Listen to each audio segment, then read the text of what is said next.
Chapitre 2, le bâton des millénaires. Élias n'était pas très grand. Son vêtement gris, son visage un peu frêle, au nez fin et aigu, rien n'eût impressionné le curieux. Mais il n'était pas sans charme pour ceux qui connaissent un peu mieux leur pareil. Son regard était clair et profond.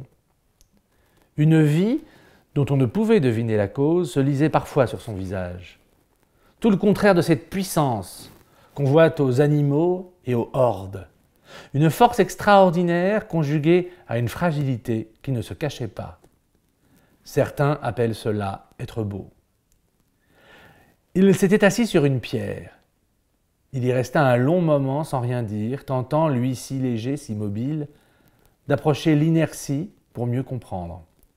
Comme toujours, quand son corps se fut presque endormi, une pensée étincela. Il reprit sa marche. Une source jaillissait au-dessus de la tour avant de disparaître. Des herbes hautes l'escortaient. Le sol devint meuble, un peu tremblant. Il fallait rebrousser chemin.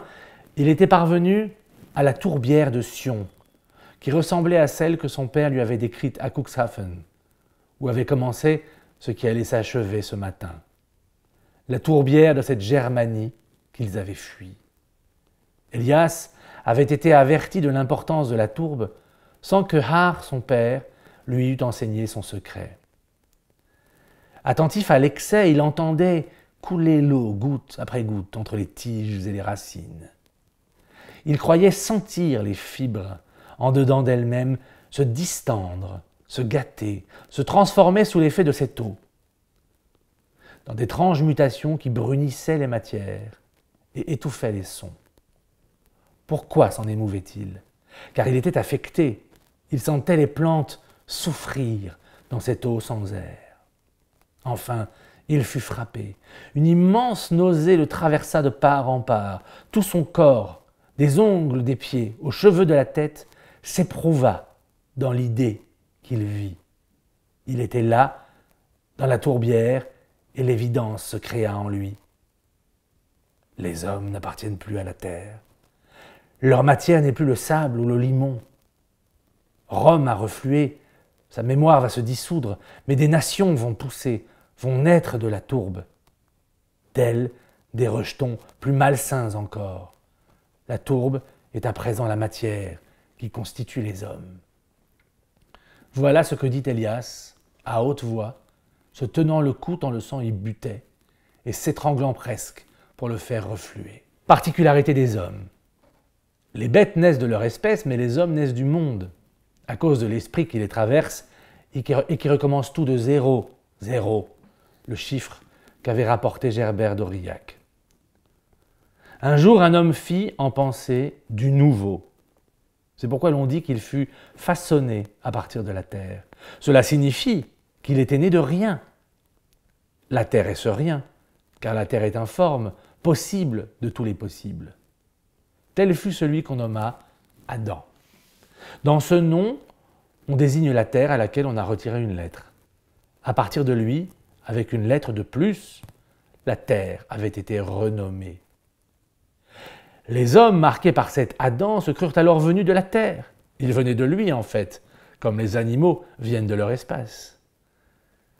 Ce jour de l'an 1002, la longue descendance s'acheva.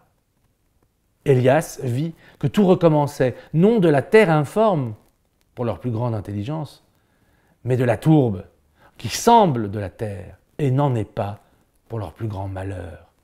Elle semble un élément, mais elle est faite de plantes qui ont muté. Millions de tiges infimes dont le nombre s'est compressé, de corps qui ont sucé l'eau vive et l'ont tué, s'abandonnant au sommeil de la déréliction. Une seule plante étrange, noirâtre, qui dévore le vivant. Ce n'est pas une métaphore, c'est plus terrible. C'est la vie même de ces nations que devine Élias. Il ne voit pas encore la France ou l'Angleterre ou l'Allemagne, comment les verrait-il? Pas non plus la Germanie, toujours à venir depuis son passé, jamais venue. Il voit leur forme, il comprend la tourbe. Certains disent que dans une série de nombres, le chiffre 1 est si entêté, si opiniâtre, qu'il n'y a en vérité que lui, rabâchés dans tous les autres, qui ne diffèrent chacun que de un, que de lui. Ces langues, nées de langues mâchées, remâchées, mortes et renées. Gestes, coutumes, fêtes, greffés comme des costumes qu'on rapièce sur les spectres de rites perdus. Formules, politesses vomies et ravalées, dont le plus redoutable des Hercule Poirot ne reconstituerait pas l'origine. Des forces impérieuses, des feux concentrés et des explosions olfactives, fossiles d'énergie. S'étouffer de soi-même. C'est le principe de la tourbe. Prenez et mangez-en tous.